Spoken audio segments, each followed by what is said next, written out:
आरोबाव फिन खनसेबाव SLPRB बा आसाम पुलिसनि एप्लाइ प्रब्लेम। हेल' लोगोफोर, बरायबाय बड' जब इनफो इउटुब चेनेलाव। आसा खालामो नोंथांमोना गासैबो मोजां दङ। SI कामान्ड पस्टआ लिंकआ एक्टिभेट जाबायमोन, नाथाय मोनसे प्रब्लेम जाबावबाय। दा मा जादों आरो मानो जादों थ' नोंथांमोना भिडिअ नायलांबाय था जोबजासिम। आसा खालामो मोजां मोनोबा लाइक, कमेन्ट, शेयार आरो नोंथाङा चेनेलाव गोदानै फैदोंब्ला साबस्क्राइब खालामदो बड' जब इनफो इउटुब चेनेलाव। नोंथांमोना मिथिखायो जेब्लायबो Assam police, Indian army, SSC बेनिफ्राय इडुकेसननि आपडेट मोनो होननानै। दा जों फैबाय फाइनालि अफिसियेल हम पेजआव SLPRBआव। दा बेयाव फैनाय लोगो लोगो नोंथांमोना बेयाव माखासे डेटखौ नायग्रोदो। एप्लाइनि डेट ओंखारदों, बेनिफ्राय माखासे लास्ट डेट दङ। थ' बेखौ नोंथांमोना नायना लादो। दानिया जों बेयाव दासिमबो लेटेस्ट नटिफिकेसन मोनाखै PRCनि नटिस। दा जायफ्रा PRC गैया स' नोंथांमोना डमिसाइल होबाबो जागोन, मानोना DGP बुंखादों। थ' टेनसन लानांगौ गैया। स' दानिया जोङो बे अनलाइन एप्लिकेसन पर्टेलाव थांसै। दा बेयाव थुनाय लोगो लोगो जोंहा माखासे गाइडलाइन्स फैगोन। थ' नोंथांमोना गोबां कमेन्ट्स खालामदोंमोन जे मोननै मोनथाम एप्लाइ खालामनो हागोन होननानै। दा ओरैबायदि रोखा रोखा लिरखादों जे बे मोनसे आइडियानो 2022 सिम सोलिगोन आरो बे समसिम जेसेबांनाखि आसाम पुलिसाव साख्रि ओंखारगोन बे मोनसे आइडिजोंनो नोंथांमोना एप्लाइखौ खालामनो हायो।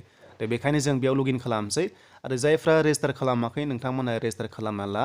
बेनिफ्राय जायफोरा आइडि गोमादों बा नोंथांमोना मिस्टेक जादोंबा थ' नोंथांमोना इमेल एड्रेस मोनदों, बेयाव नोंथांमोना मेसेज खालामनो हागोन, नोंथांमोननि प्रब्लेमखौ शेयार खालामनो हागोन। आरो लोगोसे अनलाइन एप्लिकेसननि लास्ट डेटआ थ' दानि SIनि माखासे प्रब्लेम जानाय लास्ट डेटआ 21 जानुवारिसिम थागोन। बेनिफ्राय कामान्ड पस्टआ नोंथांमोना बेयाव नुनो मोनदों लास्ट डेटखौ 12 जानुवारि आरो गोबां दङ 9 जानुवारि AB UB कनस्टेबलआ आरो बेनिफ्राय SI UBआ 9 जानुवारि लास्ट डेट। दानिया जों लगिन खालामसो फैदो। दा लगिनाव थुनाय लोगो लोगो जोंहा माखासे प्रसेस मोनो आरो रेजिस्टाराव थुनाय लोगो लोगो नोंथांमोना बेबायदि मोनगोन। फट'नि बेकग्राउन्डआ लोगोफोर नोंथांमोननिया गुफुर कालार जानांगोन आरो लोगोसे 1 जुलाइ 2021 एबा लेटेस्ट फट' जानांगोन आरो 450 KBसिम होनो हायो मेक्सिमाम। सिगनेचारा नोंथांमोना ब्लेकजों होयोबा साबसिन जायो। बेनिफ्राय डार्क ब्लु दङ, स' नोंथांमोना ब्लेकजों हो, ब्लेकजों होयोबा टेनसन गैसिना।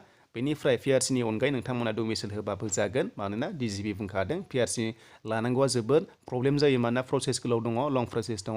बेनिफ्राय नोंथांमोना बे माखासे जेन्डार, एड्रेस, हाइस्ट क्वालिफिकेसन जेब्ला रेजिस्टार खालामगोन नोंथांमोना होनानै रेजिस्टाराव थुनाय लोगो लोगोनो OTP मोनगोन आरो ID मोनगोन।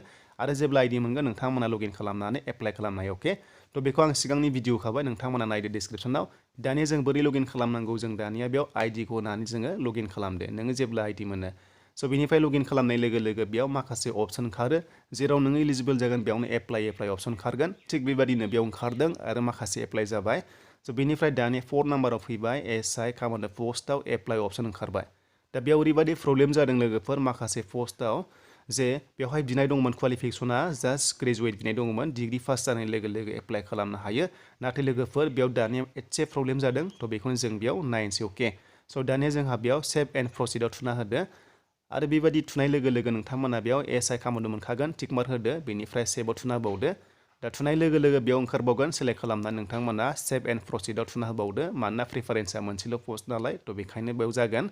स' बेनिफ्राय दानिया जोंहा बेयाव माखासे फाइलआ आपल'ड थाखायो, बेखौ नोंथांमोना चेन्ज खालामबा चेन्जआव थुनांगौ, बेनिफ्राय नोंथांमोना चेन्ज खालामनो हायो। अके, स' बेनिफ्राय भिउ होनाय लोगो लोगो जोंहा मा डकुमेन्ट्स आपल'ड खालामदों बेखौ जोङो नायफिनजोबनो हायो। स' बेयाव जोङो मा डकुमेन्ट्स आपल'ड खालामदों नायोब्ला जों बेबायदि मोनगोन, कास्ट सार्टिफिकेट बेयाव मोनगोन। स' बेखौ जोङो क्ल'ज खालामदो आरो लोगोसे PRC, जोंहा PRCखौ नायोब्ला जोंहा माबादि मोनो, थ' बेयाव नोंथांमोना नायदो। बे जाबाय PRCआ, बे PRC नङा, बे डमिसाइलमोन 2011नि। स' बेयाव नोंथांमोना मिनिस्ट्रिनि मोनदोंमोन। थ' दानिया एसे चेन्ज जाबाय, दानिया नटारि जाबाय, थ' नोंथांमोना जागोन अब्लाबो। नैबे जाबाय एडमिट।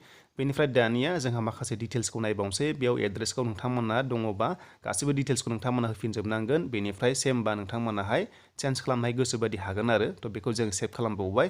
दा सेभ खालामनाय लोगो लोगो बेयाव माखासे क्वालिफिकेसन फैबाय। दा क्वालिफिकेसनाव ओरैबायदि प्रब्लेम जादों, नैबे SI कामान्ड पस्टआव लोगोफोर अनलि ग्रेजुवेट बिनाय जादोंमोन, नाथाय दायो मोनसे प्रब्लेम, बेनो जाबाय नैबे एडिसनेल। स' एडिसनेल होनाय लोगो लोगो जोंहा बेयाव अपसना खालि MA पोस्ट ग्रेजुवेट बेबायदि ओंखारो। अके, स' बेयाव जोंहा माखौ होनो जागोन, थ' बेखायनो बे मोनसे टेकनिकेल प्रब्लेम जादों, इसु जादों जे आसाम पुलिस SI कामान्ड पस्टआव डिग्रि पासआनो जायोमोन, जास्ट डिग्रि पास, जेरै SI UBआव खालामदोंमोन थिग बेबायदिनो सेम पस्ट। नाथाय लोगोफोर बेयाव मोनसे टेकनिकेल प्रब्लेम जादों। मिथिया लोगोफोर SLPRBआ मा खालामगासिनो दङ, थ' नोंथांमोना कल खालामनो हागोन, कल खालामनानै कमप्लेन होनो हागोन, अब्लानो बिथांमोना बेखौ बोखारनानै लानांगोन। दा बेनोमोन लोगोफोर भिडिअ खालामनाय जाहोना, जाहाथे नोंथांमोना टेनसन जादोंबा जानांगौ गैया, मानोना बेखौ बिथांमोना बोखारनानै लागोन। अके।